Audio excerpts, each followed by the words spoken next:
The great hall of Ashfall Keep smelled of pine smoke, crushed rosemary, and something older, wolf's bane, burned at the corners of the room to keep lesser wolves calm during the trials.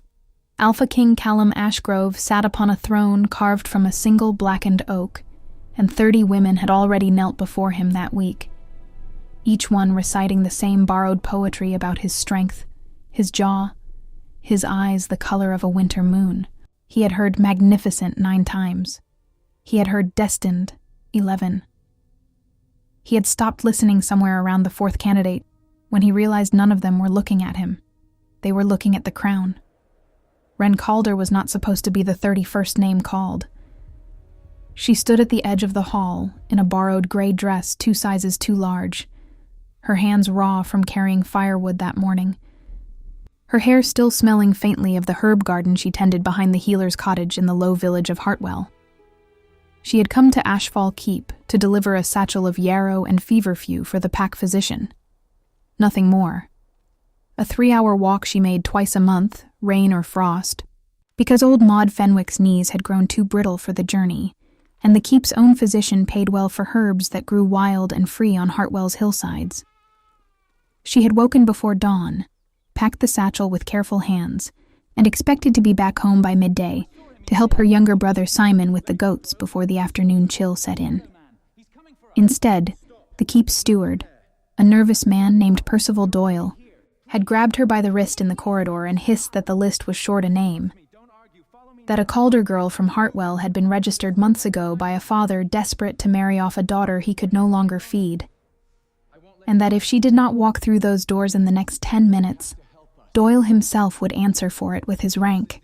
Wren had tried, in the frantic scramble of those 10 minutes, to explain that there had been some mistake, that she had never signed any registry, that she had a satchel of herbs still slung over her shoulder and dirt still beneath her fingernails from the morning's weeding.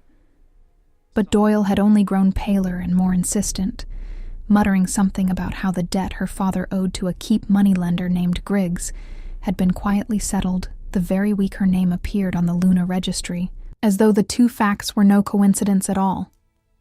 She would learn later, from a kitchen maid with a sympathetic face, that her father Elias Calder had signed the registry 6 months prior, in exchange for forgiveness of a gambling debt that had grown large enough to threaten the small cottage that was the only thing the Calder family still owned outright. He had never told her. He had never intended to, she suspected, until the day arrived, and there was no way left to hide it. She hadn't even known her name was on the Luna registry. Her father had sold that possibility to the keep, the way other men sold cattle. The hall fell into its practiced hush as she was announced. Wren Calloway walked forward past 30 women in silk the color of dawn and dusk, their scents perfumed with rosewater and ambergris to mask their nervousness from the wolves who could smell fear like copper on the tongue.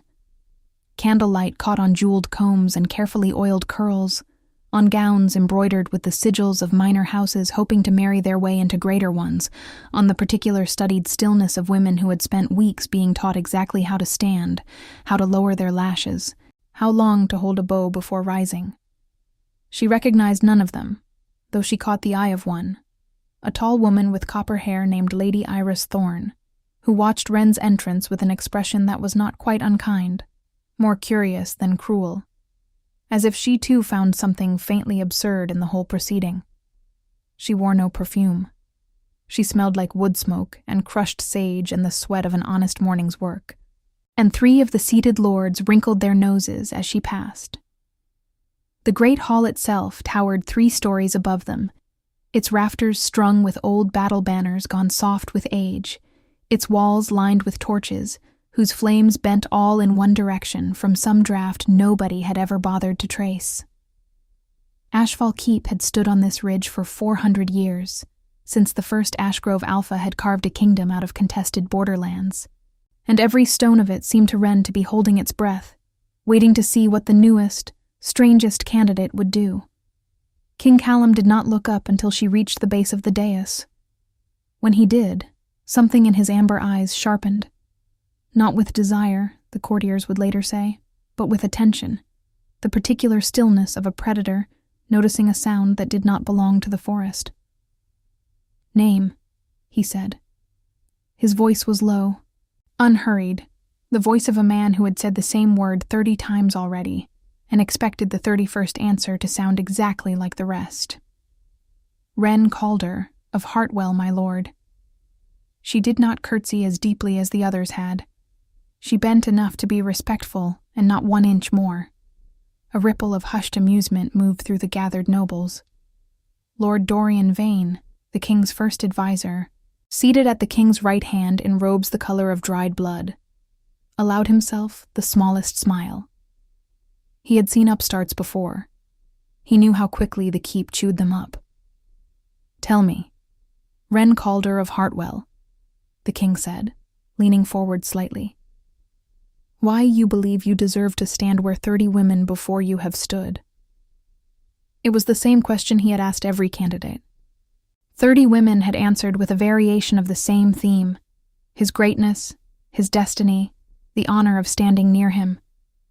Vane had coached most of them personally, in low private meetings the week before, on exactly which words pleased an alpha starving for loyalty after the betrayal that had cost him his first Luna 3 winters past. Flattery, Vane had taught them, is the surest bridge into a lonely king's bed. Wren looked at him for a long moment, long enough that a few of the lesser wolves in the hall began to shift uncomfortably at the audacity of it, staring at their king as if measuring him rather than adoring him. "I don't believe I deserve it at all," she said. "I was dragged here by my father's debts, and a steward who grabbed my wrist hard enough to bruise it. I have never wanted to be Luna of anything. And with respect, my lord, if you are looking for someone to tell you that you are magnificent, I counted at least 9 women this week who will say it far more prettily than I ever could."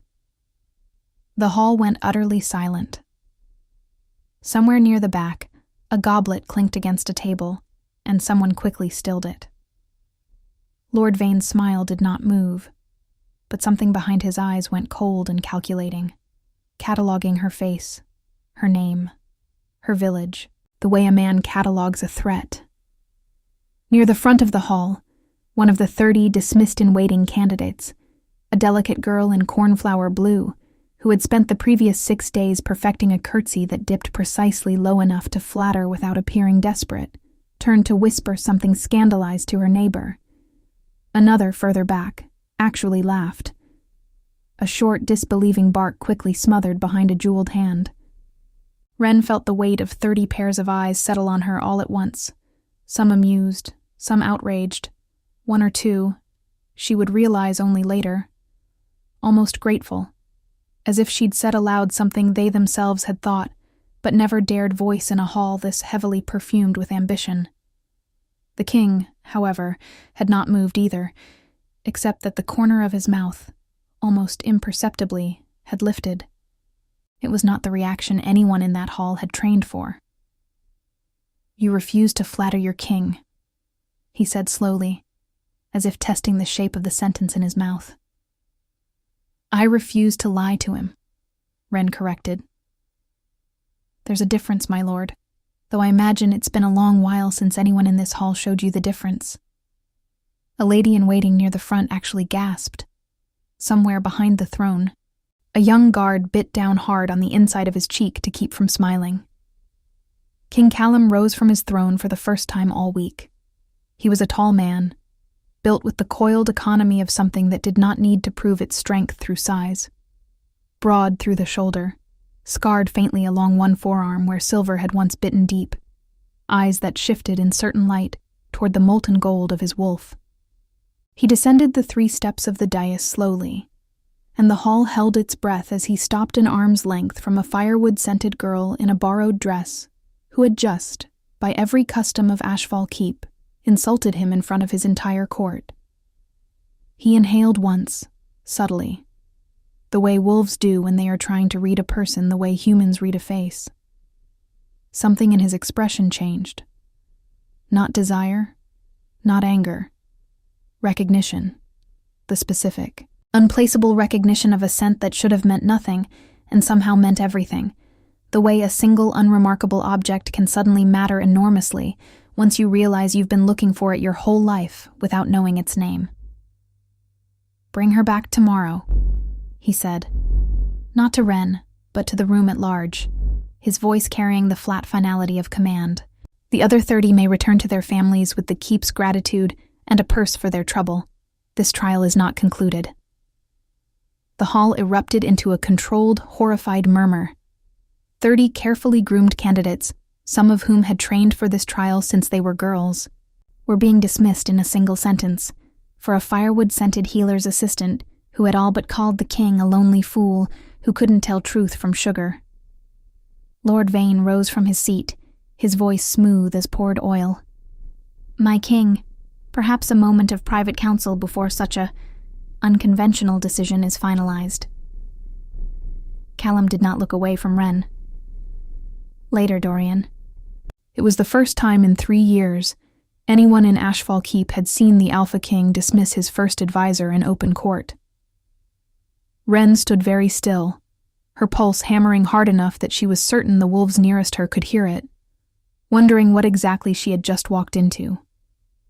And wondering, with a small cold twist of dread, why Lord Vane's eyes had followed her all the way out of the hall like a man marking prey for later. The 30 dismissed candidates filed out through the side doors in a rustle of silk and wounded pride, and Wren caught just once Lady Iris Thorne's gaze finding hers across the emptying hall.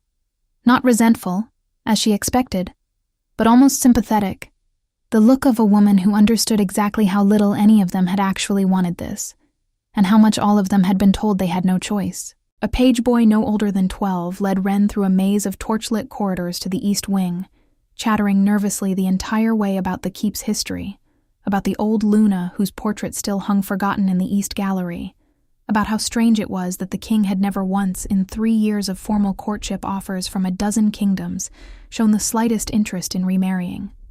Until today. Wren barely heard him. Her mind was still turning over the king's expression in that final moment, before he'd dismissed the hall. The way he had inhaled near her like a man checking whether a half-remembered dream was real. Alone in the stone chamber that night, she found a servant had already laid out a proper meal, roasted pheasant and buttered bread, and a small dish of late-season berries. More food than her family saw at a single sitting most weeks. She ate slowly, guiltily, thinking of Simon and his fevers, of her father sitting alone in their cottage with whatever debt-shaped hole his choices had carved through their lives this time, of old Maud managing the herb garden without her steady hands for however many days this strange summons turned out to last. She had left Hartwell that morning expecting to deliver a satchel of yarrow and walk home by dusk. Instead, she sat in a stone chamber grander than anything she'd ever imagined, wondering whether the man on that throne, the one who had looked at her like she'd said something no one else had thought to say in years, understood even a fraction of what it had cost her to be dragged here against her will. She fell asleep, eventually, to the distant clash of practice swords in the training yard below, and dreamed, strangely, not of the great hall or the crown or the 30 silk-clad women who'd been sent home in her place, but of amber eyes watching her the way a man watches a door he's walked past for years, only just now wondering what waits behind it. She did not yet know that somewhere beneath the keep, in a cellar sealed with iron and old magic, something had been waiting 3 years for a king who could never quite trust his own instincts again, and that her arrival had just put a crack in the wall, meant to keep it hidden forever. Wren did not sleep that first night in the keep. She was given a small stone chamber in the east wing, far grander than anything in Hartwell, with a real hearth and a window overlooking the training yards where young wolves sparred by torchlight even past midnight.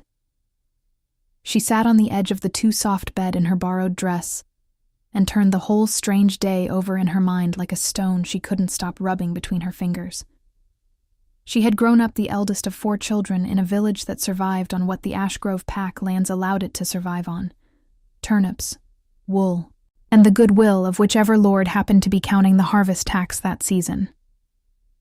Her mother had died birthing the youngest, a boy named Simon who was now 11, and prone to fevers that frightened Wren more than she ever let him see.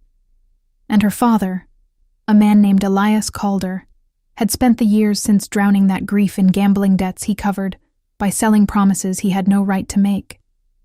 There had been a time, Wren remembered, when her father laughed easily and carried her on his shoulders through Hartwell's one muddy street, before grief hollowed something out of him that dice and drink had only ever pretended to fill back in. Wren had learned healing from old Maud Fenwick, the pack physician's apprentice turned mentor, because it was the only trade in Hartwell that let her control something.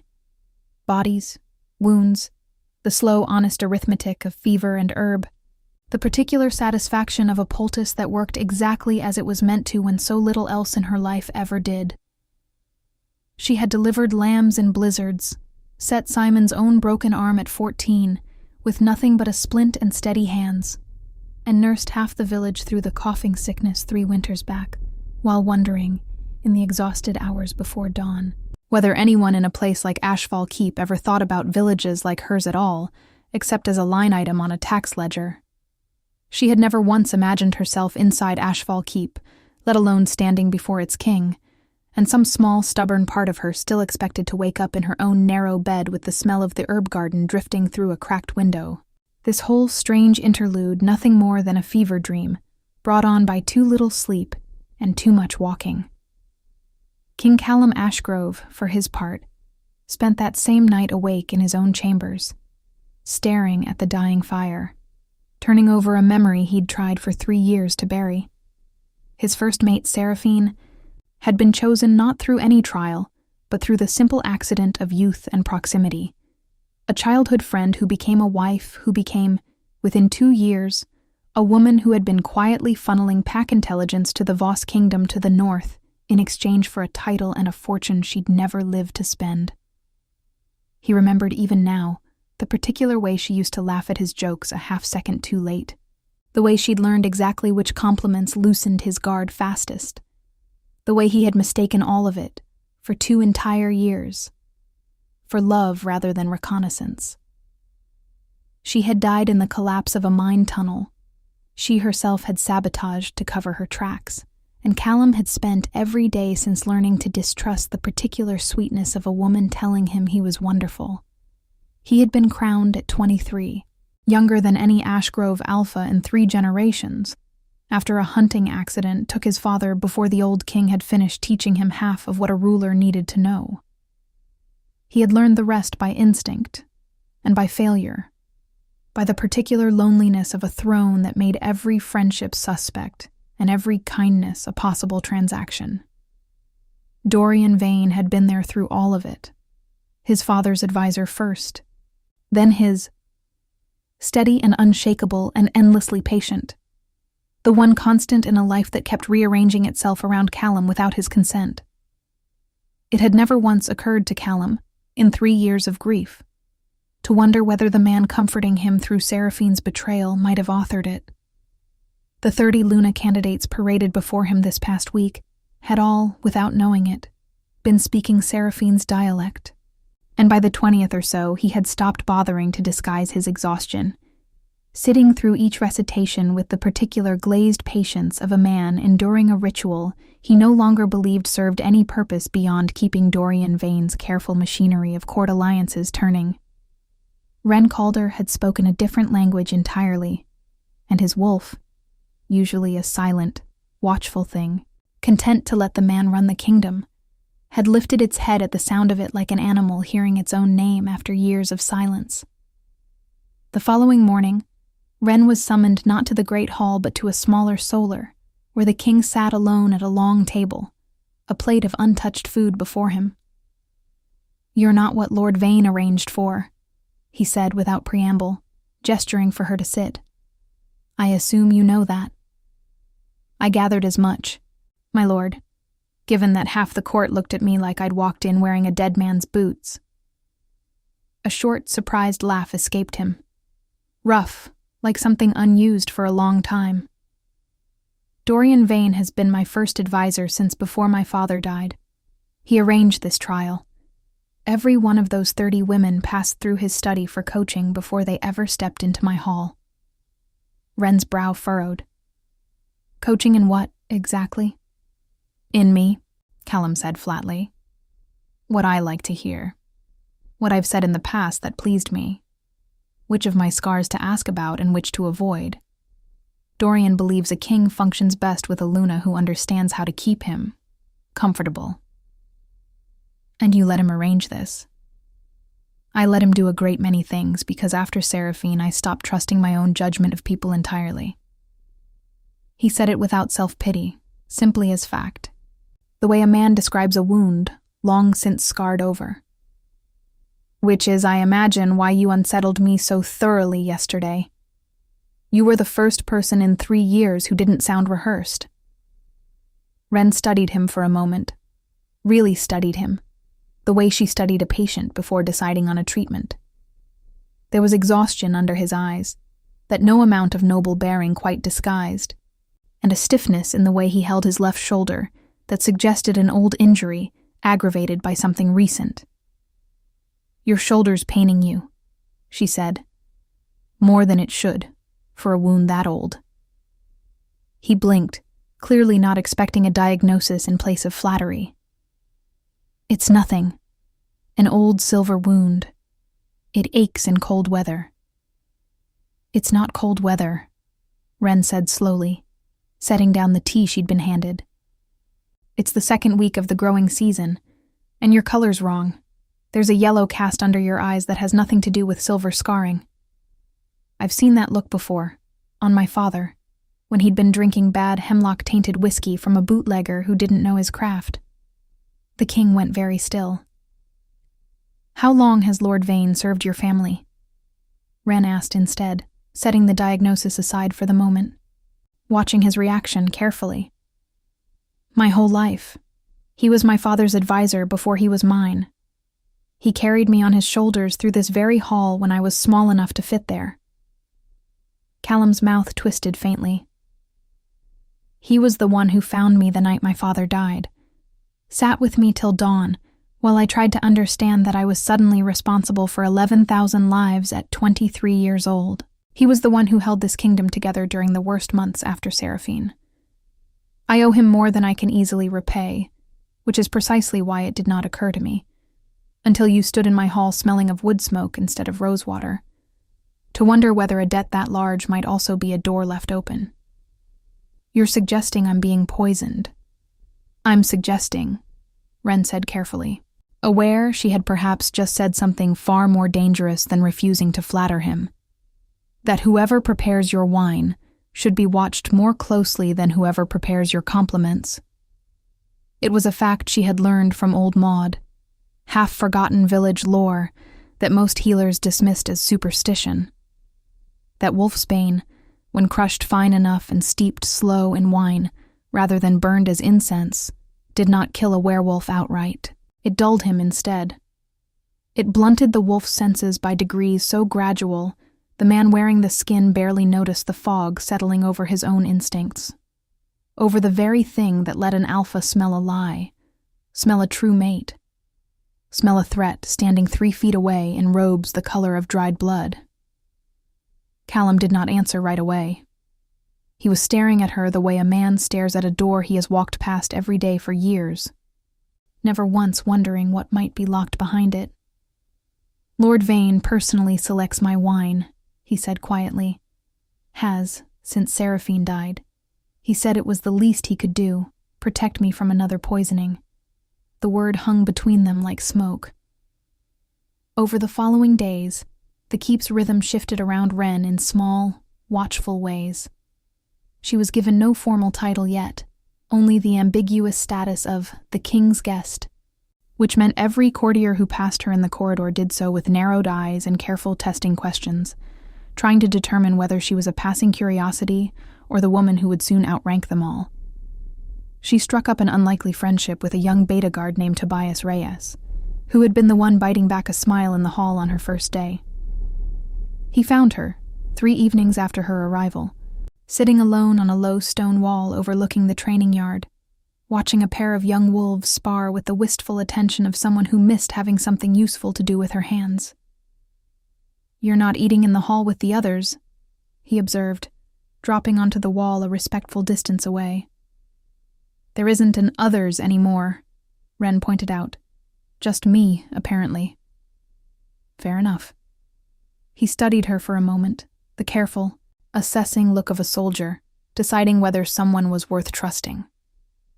You really don't want this. The crown, I mean. Everyone else who stood in that hall wanted it enough to lie about wanting it less. You're the first one who's actually meant it. Is that supposed to be a compliment? It's supposed to be a warning, Tobias said, more quietly. The people who want things badly enough to lie for them don't take kindly to someone who gets everything by refusing to. Tobias, it turned out, had served under Vane's household staff for 2 years before requesting transfer to the king's personal guard, a transfer that had raised eyebrows precisely because so few men ever left Vane's service voluntarily, and he spoke of the first advisor's wing of the keep with the particular flatness of a man choosing every word with care. There's a cellar beneath the west tower, Tobias told her one evening, low enough that only she could hear over the training yard noise. Sealed with iron, warded old style. Lord Vane's men change the guard rotation on it every single night, which is strange, because nothing else in this keep gets that treatment. Not the treasury, not the armory. Only that door. What's kept there? No one below the rank of Beta's been inside in 3 years, since right around the time the old Luna died. Tobias's jaw tightened. I've heard things carried down there in crates marked for medicinal storage. Wolfsbane root, mostly. Enough of it to sedate half the pack. 2 evenings later, Callum found her in the keep's small physic garden, kneeling among rows of chamomile and comfrey the pack physician kept for wound dressing, and sat on the low wall beside her without invitation, watching her work with the particular fascination of a man who had never once, in 26 years, seen anyone touch a plant like it mattered. Did you know, Wren said, not looking up from the comfrey she was dividing, that a wolf's true mate bond only fully settles under an unclouded moon? Old Maud used to say it was the one piece of magic no herb or potion could fake or force, that a wolf could be tricked by scent, tricked by proximity, tricked by grief into mistaking convenience for love, but the bond mark itself only ever answers to something true. She said alphas used to test their instincts that way, generations back, before crowns started mattering more than mates, walking beneath a full moon with anyone they thought might be theirs, trusting the mark to settle or stay silent. That's not superstition villagers tell children, Callum said slowly. That's old pack law. My grandfather's generation still practiced it. It fell out of fashion when marriages started being arranged for land and alliances instead. Maybe it fell out of fashion, Wren said, right around the time it became inconvenient for advisors who preferred alphas they could steer rather than alphas who trusted their own bonds. Callum said nothing for a long moment, watching her hands move through the soil with unhurried competence, and Wren felt a chill settle into her stomach that had nothing to do with the evening air. She thought of the king's yellowed color, his aching shoulder, the wine Vane personally selected, and she thought, with growing unease, of exactly how convenient it would be for a first advisor to keep an alpha king fogged just enough to miss the obvious, while personally curating which of 30 desperate women got close enough to become his next Luna. She said nothing of this to Vane's face when she passed him 3 days later in the east corridor, though his gaze followed her the entire length of the hall, the way a man watches a loose thread he intends, eventually, to pull. You've made quite an impression on our king, Vane said pleasantly, falling into step beside her uninvited. Tell me, Miss Calder, do you plan to keep insulting him? Or was that simply an opening gambit?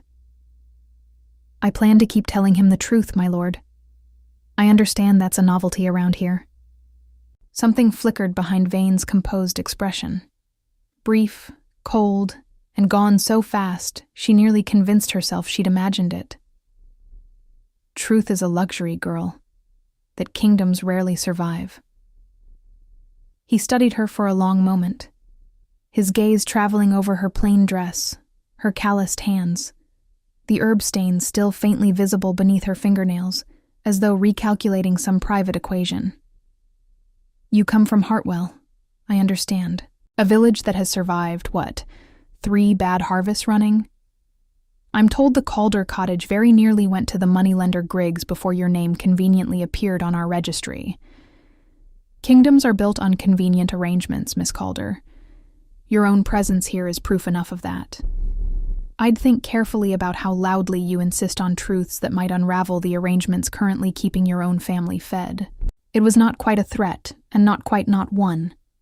And Wren understood, with a sinking clarity, that Vane had already done his research on her, had likely known who she was, where she came from, and exactly which pressure points might silence her, before she'd even finished her first curtsy in his great hall.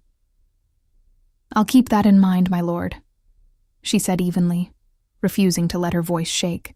He left her standing in the corridor with her pulse hammering, and the growing certain sense that she had just been warned, and that whatever slept behind the iron door in the west tower had far more to do with her presence in this keep than anyone had yet admitted aloud. The formal trials resumed a week later, though trial had come to mean something different now that only one candidate remained. Lord Vane, unable to dismiss Wren outright without openly defying the king, restructured the process instead. A series of tests meant, ostensibly, to prove her worthiness as Luna, but constructed with a precision that suggested he intended her to fail every one of them. The first was a formal banquet, where she was expected to recite pack lineages 15 generations deep, knowledge reserved for nobility, knowledge Vane knew perfectly well a healer's assistant from Hartwell could never possess. He had announced the test with an almost theatrical flourish, gesturing for the assembled lords to quiz her one by one on obscure marriage alliances and border disputes 4 centuries gone, clearly expecting the spectacle of her failure to do more damage than any outright accusation could. Wren, cornered, did not pretend. She stood before the assembled lords and admitted plainly that she knew 4 generations of her own family and not one line more, and then, because old Maud had taught her that honesty disarmed people faster than performance, she added that she suspected most of the lords laughing at her couldn't recite theirs accurately either without a scribe's notes at their elbow. A stout, red-faced lord near the back sputtered indignantly, which only proved her point more thoroughly than any rehearsed retort could have. "Perhaps," she added into the ringing silence that followed, "a Luna's worth might be better measured by what she knows about the people currently starving in the villages paying your taxes, rather than which second cousin married which minor house in the reign of a king none of us ever met." Half the hall laughed. The other half, allied closely with Vane, did not. And Wren noticed Lady Iris Thorne, invited back, oddly, as a court observer despite her dismissal from the trials, biting back a smile from her seat near the window. The second test was crueler. A staged emergency, a young stable boy supposedly gravely injured by a training accident, meant to test her composure under noble scrutiny. Vane had arranged it for the hour just after the noon meal, when the hall would be fullest, calculating that a village girl faced with real blood and real screaming would either faint theatrically or freeze entirely, either outcome sufficient to prove her unfit. What Vane had not accounted for was that Wren's composure under actual crisis was not performance at all. She moved through the emergency with the calm, practiced efficiency of a girl who had set broken bones and stitched wounds since she was 12 years old, dropping to her knees beside the boy and running practiced hands along his supposedly shattered leg before the gathered lords had even finished gasping.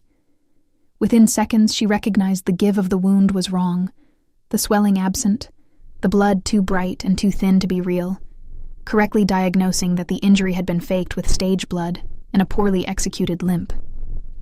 She said so gently, to spare the boy public humiliation, catching his frightened eyes and giving him a small, reassuring nod that told him she wasn't angry, only grateful he hadn't been truly hurt, and quietly to Callum alone that evening, which told the king rather more about Vane's methods than any amount of court gossip could have. "He's testing whether I'll break," Wren said, sitting across from Callum in the solar that had become, without either of them quite deciding it, their evening habit. "Not whether I'm worthy, whether I'll crumble under enough pressure to give him a reason to send me home before I become inconvenient." "And will you?" Callum asked, watching her with the particular attention he'd been unable to stop directing toward her for 2 weeks now.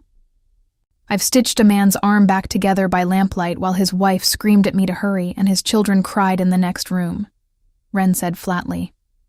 Lord Vane's staged theatrics don't frighten me nearly as much as he seems to think they should. It was during the third test, a hunt through the northern woods meant to assess a candidate's stamina and instinct, that everything changed. Vane had announced this trial with rather more confidence than the previous two, informing the assembled court that a true Luna needed to prove herself capable of surviving Ashgrove's wilder territories that bordered contested land near the Voss Kingdom, and occasionally saw raiding parties from lesser packs, testing the border's patrol strength. Wren suspected, watching the smug set of his mouth as he described the trial's parameters, that he expected her to be lost or injured within the hour, giving him ample grounds to declare her unfit, without ever needing to invoke anything so crude as an outright accusation. Wren had been given a horse and a small party of guards, ostensibly to track a marked stag through Ashgrove packlands, a test every previous candidate had failed within the hour, unused to real terrain beyond palace gardens. She, however, had grown up walking Hartwell's woods with Maud gathering herbs since childhood, and she read the forest the way courtiers read court gossip, fluently, instinctively, noting the broken fern stems and disturbed leaf litter that marked a deer's passage the way a scholar reads familiar handwriting. The morning was cold and bright, frost still silvering the underbrush, and Wren found herself, despite everything, almost enjoying the ride. The particular clean quiet of real woods, after 2 weeks of perfumed halls and whispered court politics, the guards' grudging respect growing visible on their faces as she read tracks they themselves struggled to identify. She found the stag within 2 hours. She also found something else entirely, a hidden trail, barely visible beneath drifted pine needles, leading toward an old smuggler's cave mouth, sealed with the same iron and warding craft Tobias had described beneath the west tower. Curiosity, and the healer's stubborn refusal to leave a wound unexamined, pulled her off the marked trail before her guard escort noticed she'd gone. The cave was cold, and it smelled, unmistakably, unbearably, of wolfsbane. Not the thin ceremonial burn used to calm wolves in court, but something concentrated, industrial, stored in crates stamped with the sigil of House Vane rather than the crown of Ashgrove. Dozens of them, stacked floor to ceiling in neat rows that spoke of years of careful, patient accumulation, rather than any hasty scheme, each crate marked in a precise hand with dates going back further than Wren wanted to count. Enough wolfsbane root, properly steeped, to dull the senses of every wolf in the keep for a decade, and beside the crates, a small work table scattered with mortars, pestles, and glass vials that told her exactly how the raw root was being refined into something fine and tasteless enough to vanish undetected into a king's evening wine.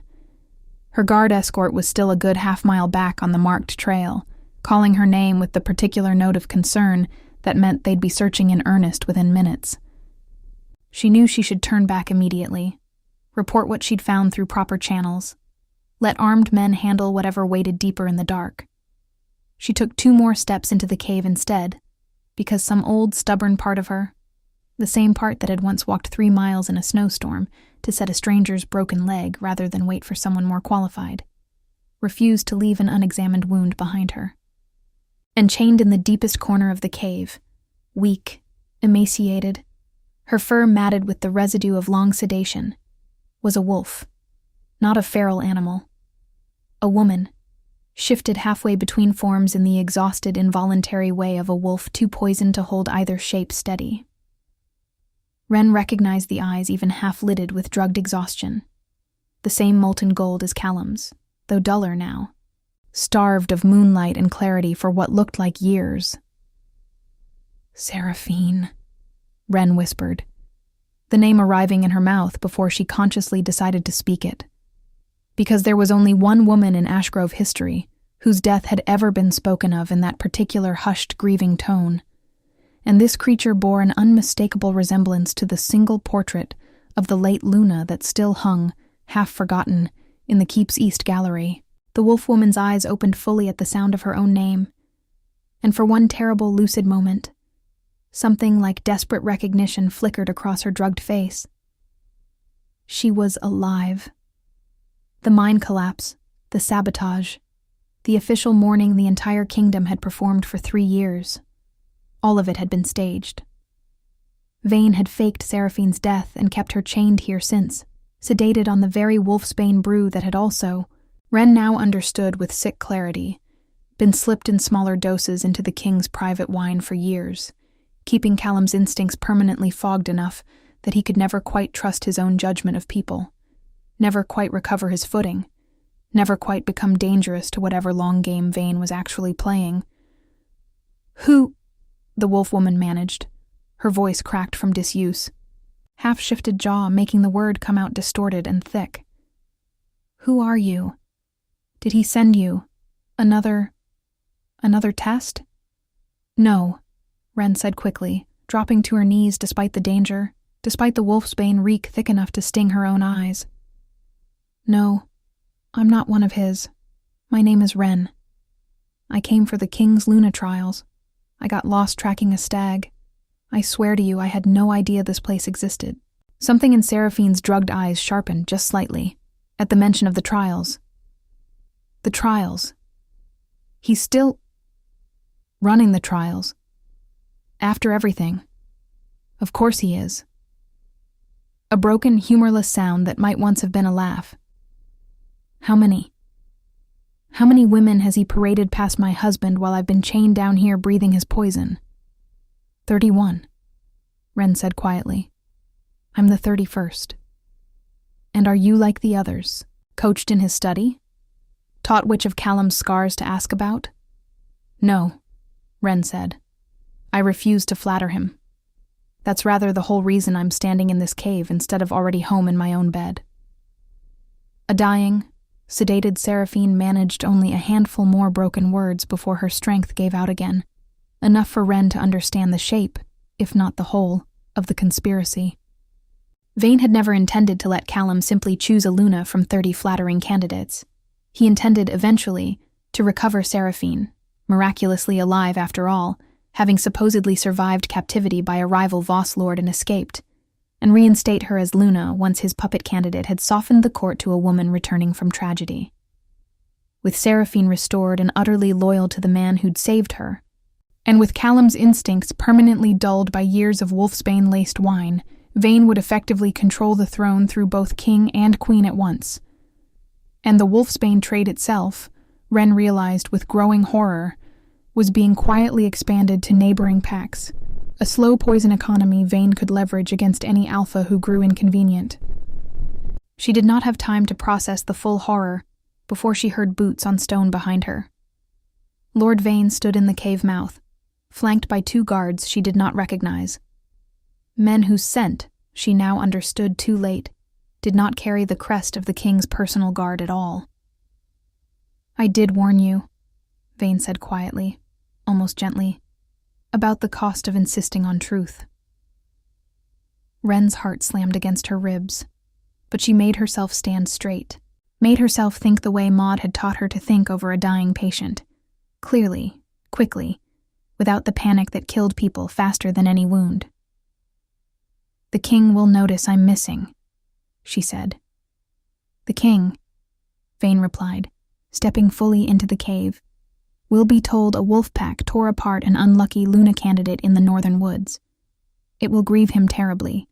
It will also, conveniently, coincide with the miraculous return of his true and rightful Luna, restored after years of tragic captivity, once I've finished recalibrating her. His gaze flicked, almost affectionately, toward Seraphine's chained, half-conscious form. She's nearly ready. You've simply arrived a few weeks early to the unveiling. Wren's mind raced through every option available to a healer's apprentice, standing unarmed in a cave against 2 armed men and a corrupt advisor 3 centuries her political senior. She had no weapon. She had no guard. What she had, she realized with sudden clarity, was knowledge. The one currency Vane had never accounted for a firewood-scented village girl possessing. "You've been feeding him wolfsbane for 3 years," she said loudly, buying time, watching the guards' faces for any flicker of doubt. Slowly enough that he'd never notice his own instincts dulling. That's why he couldn't sense Seraphine's betrayal before it happened, isn't it? You engineered his blindness from the very beginning. This was never about protecting him from another poisoning. You poisoned him first. One of the guards, younger, newer, his scent carrying the particular unease of a man who'd been told a simpler story than the one currently unfolding, shifted his weight almost imperceptibly. Vane noticed it too. His expression cooled by several degrees. "Take her back to the West Tower cellar. She can keep our old Luna company until I decide what use, if any, she still serves." "You won't get away with this," Wren said, backing toward Seraphine's chained form, buying whatever seconds she could. "Tobias knows I came this way. My guard escort knows I went off the marked trail. Someone will ask questions the moment I'm reported missing." "Your guard escort," Vane said almost gently, "will be told you were thrown from your horse and dragged some distance before it could be recovered. Tragic, but hardly unheard of in wild country like this. As for young Master Reyes, I confess I've had my suspicions about his loyalties for some time now. Perhaps it's time I addressed those as well." The casual cruelty of it, the ease with which he rearranged a young guard's fate alongside her own, as though loyalty itself were simply another inconvenient variable to solve for, lit something sharp and furious beneath Wren's fear. As the guards closed in, Wren did the only thing left available to her. She screamed the truth as loudly as her lungs allowed, praying that somewhere in the forest beyond, Tobias Reyes's promised patrol, the one small precaution she had arranged before ever entering these woods, just in case old instincts about powerful men proved right, was close enough to hear it. Tobias Reyes had not trusted Lord Vane's hunting trial from the moment it was announced, and so, against explicit orders, he had shadowed Wren's party at a discreet distance the entire morning, with 3 guards personally loyal to the crown rather than to any advisor's household. It was this quiet insubordination, the kind that gets young betas quietly demoted in peaceful times and quietly commended in dangerous ones, that brought reinforcements crashing through the cave mouth within minutes of Wren's scream, swords already drawn, faster than Vane's men could drag her fully into the tunnel's dark. The fight was brief and ugly.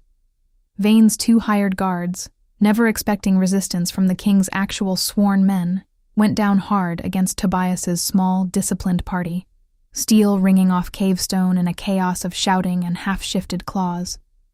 Wren pressed herself against the cave wall beside Seraphine's chains, shielding the weakened woman's body with her own as best she could, watching the brawl with her heart hammering so hard she could feel it in her throat. Vane himself, cornered, did what cornered men of his particular cunning always do. He ran, vanishing deeper into the cave's tunnel network he had clearly mapped years in advance, toward, Wren realized with a fresh jolt of dread, the keep itself, toward the king he had spent 3 years quietly poisoning. Tobias made to pursue, but Wren caught his arm. "Let him run there," she said urgently. "If he reaches the keep believing he still has time, he'll go straight for the wine before he tries anything else. He needs Callum's instincts dulled tonight more than any other night, with the formal announcement coming. We can beat him there if we take the shorter trail along the ridge instead of following him through these tunnels." Tobias's jaw tightened, weighing a soldier's instinct to chase down a fleeing enemy against a healer's read of a desperate man's priorities. He chose to trust her. "He's going for Callum," she said, already moving. "He'll finish it before anyone can stop him. A final dose, enough to put him down for good, and blame it on whatever story he's already prepared." Tobias didn't argue. He simply ran, and Wren ran with him, leaving 2 guards behind to free the chained and barely conscious Seraphine and begin the desperate work of flushing the wolfsbane from a body that had been drowning in it for 3 years. They reached the keep as the evening banquet was being laid, the final ceremonial dinner of the Luna trials, where by tradition the king would formally announce his choice before the assembled court. Callum sat at the head of the table, a goblet of dark wine already before him, personally poured, as always, by Lord Vane's own hand, before the advisor had excused himself minutes earlier on some minor pretext. Wren burst through the hall doors breathless, forest mud still on her boots, in full view of every noble who had spent the past 2 weeks measuring her worthiness by the cleanliness of her dress. "Don't drink the wine," she said, loud enough to carry the length of the hall. Callum's hand froze halfway to his lips. Every noble present turned, scandalized, to stare at the muddy, wild-haired girl who had just interrupted the most sacred ceremony of the Ashgrove court. "Miss Calder," Vane's voice cut smoothly through the murmuring as he re-entered the hall, composed once more, "has clearly had a difficult afternoon in the woods. Perhaps exhaustion has affected her judgment." "I found Seraphine," Wren said, and the hall went utterly, dangerously silent. "Alive. Chained in a cave in the northern woods, drugged half out of her mind on wolfsbane, in a stash marked with your house sigil, my lord. The same wolfsbane. I'd wager everything I own, that's been steeped into the king's private wine for 3 years, enough to keep him too dulled to ever trust his own instincts, too fogged to ever catch you at exactly what you've been doing." Callum set the goblet down very slowly. "That is a serious accusation," Vane said, his voice still smooth, though something beneath it had gone brittle, his eyes flicking once, involuntarily, toward the door through which he'd hoped to slip unnoticed minutes earlier. "Made by a girl with no standing, no proof, and, I would remind this court, a rather transparent motive to eliminate any obstacle between herself and a crown. Perhaps we should discuss, my king, whether a candidate willing to fabricate such wild stories about your most loyal advisor truly deserves the honor she's been offered." A murmur ran through the hall. Some nobles clearly inclined to believe 3 years of trusted service over a muddy village girl's frantic accusation. Wren felt the tide of the room shifting against her, and understood, with sudden clarity, that words alone would not be enough. Not against a man who had spent decades perfecting exactly this kind of smooth, reasonable denial. "Then let the king smell the wine himself," Wren said, forcing her voice steady. "Properly. Without 3 years of dulling fog sitting between his nose and the truth. I'd wager a night without that goblet would tell him everything he needs to know. If I'm wrong, my king, banish me from Ashfall lands tonight, and let Lord Vane choose whichever candidate he prefers from whatever list remains. But if I'm right—" "If you're right," Callum said quietly, cutting through the rising noise of the hall with a single flat sentence, "then my first advisor has been poisoning me for 3 years while calling it protection, and I intend to know which tonight, before this banquet concludes." It was, in the end, the simplest test in the world. One no elaborate trial, no coached recitation of pack lineages, no staged emergency had ever managed to arrange. The entire hall watched in absolute silence as Callum rose from his chair, lifted the goblet, and inhaled slowly, deliberately, the way his wolf had wanted to for 3 years before some fogged, dulled part of him had always talked it out of trusting the instinct. Nobles who had spent 2 weeks whispering about the muddy village girl's audacity now sat frozen, sensing without quite understanding why that they were witnessing something that would be spoken of in Ashfall Keep for generations. Beneath the wine's rich cover of blackberry and oak, faint but unmistakable now that he was finally, consciously looking for it, was the bitter green undertone of crushed wolfsbane root. A taste he realized, with a sick lurch of memory, he had grown so used to over 3 years that some numbed part of his mind had simply stopped registering it as wrong. The way a man living beside a slaughterhouse eventually stops noticing the smell of blood. Something in the king's expression went very still and very cold. The particular stillness Wren had recognized in him the very first day, the stillness of a predator finally understanding, in full, the shape of the thing that had been stalking him. 3 years, Callum said quietly, and the quiet was somehow more terrifying than any shout could have been. 3 years you let me believe my own wife betrayed me and died for it. 3 years you fed me just enough poison to keep me grateful for your protection, "My king!" "Guards!" Callum said, and this time it was a shout. The Alpha's true voice rolling through the hall with an authority that made every wolf present, loyal or otherwise, instinctively lower their eyes. "Seize Lord Vane. Search every crate that has ever passed through his private wing. And someone ride for the northern caves immediately. Bring my wife home." Vane made one final, desperate attempt to flee, and this time there were no hired men to help him. Only the king's own guard, unclouded now, unhesitating, closing around him in the space of a heartbeat. The weeks that followed were, by necessity, quieter than the drama that preceded them. Seraphine, when slowly weaned off the wolfsbane's grip under Wren's careful direction, recovered by degrees in a sunlit chamber Wren herself insisted on preparing, brewing the same slow, patient remedies old Maud had taught her for drawing poison out of a body without shocking it into collapse. It took 11 days before Seraphine could hold a full conversation without her voice fraying, and Wren sat with her through most of them. Less as future Luna to displaced predecessor, and more as one healer tending a patient who happened to carry an extraordinary story. Seraphine spoke plainly, when the words finally came, of her 3 years' captivity, of a betrayal she had never actually committed, of a supposed affair with the Voss kingdom fabricated entirely by Vane to justify keeping her chained and pliable, ready to be returned, the moment his long game required a grieving king softened by miraculous joy. She described the particular cruelty of those years with a flatness that frightened Wren more than tears would have. The wolfsbane fog that made days blur into weeks, the small mercies Vane doled out only when he needed her lucid enough to rehearse the reunion he intended to eventually stage, the way she'd stopped, somewhere in the 2nd year, believing rescue was a thing that still happened to people like her.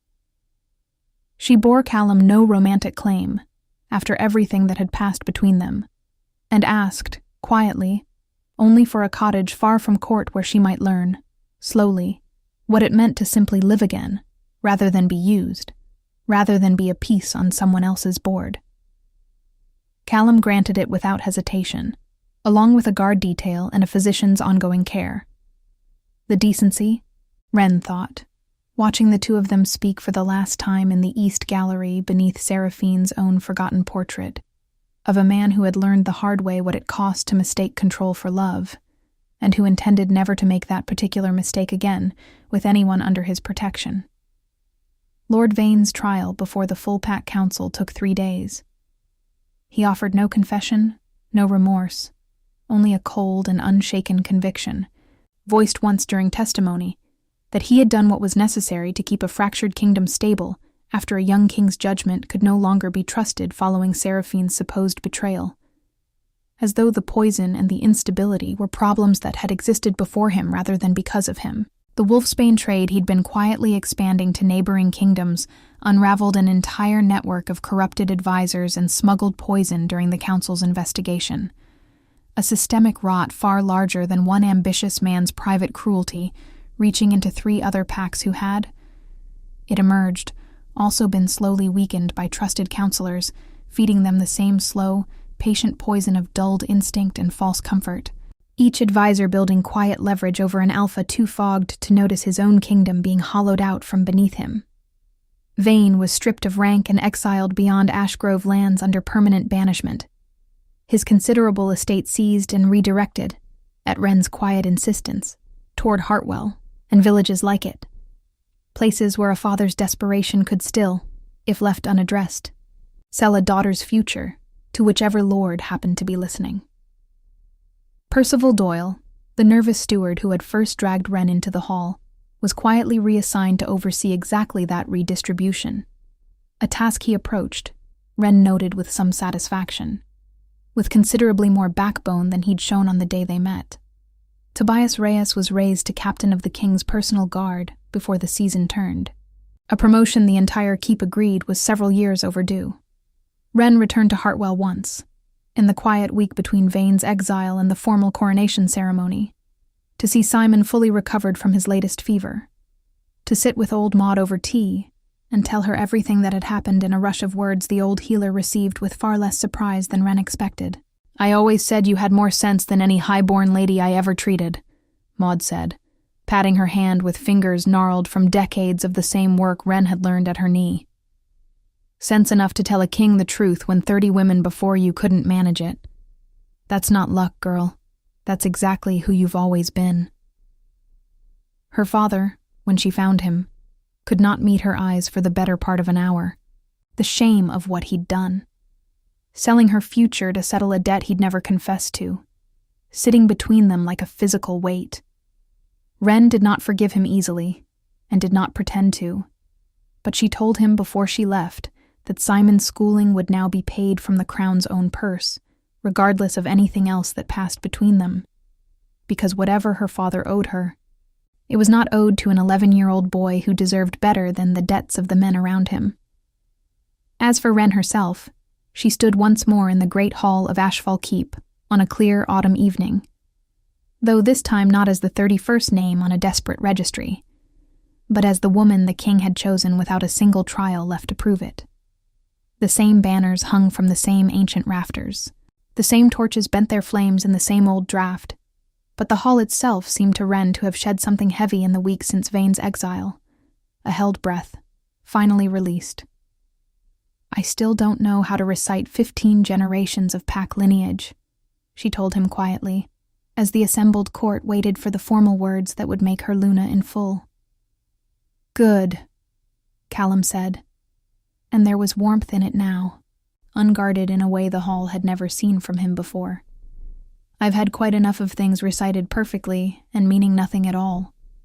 He took her hand in front of the entire kingdom, and where his lips brushed her wrist, she felt it. The true mark of a mate bond, finally allowed to settle, unclouded by wolfsbane fog or a fear 3 years deep. Warm and certain as sunlight finally reaching the floor of a forest that had been shadowed far too long. Somewhere beyond the keep's high windows, the same firewood-scented wind that had followed Wren Calloway in from Hartwell on the day she refused to flatter a lonely king moved once more through Ashfall's ancient pines. And the pack, watching their new Luna stand unbowed and untrained and entirely, unmistakably true, could not help but wonder how many other kingdoms, large and small, might have been saved a great deal of poison and grief, if only someone, once, had thought to ask the 31st woman what she actually believed, instead of simply what she was willing to say.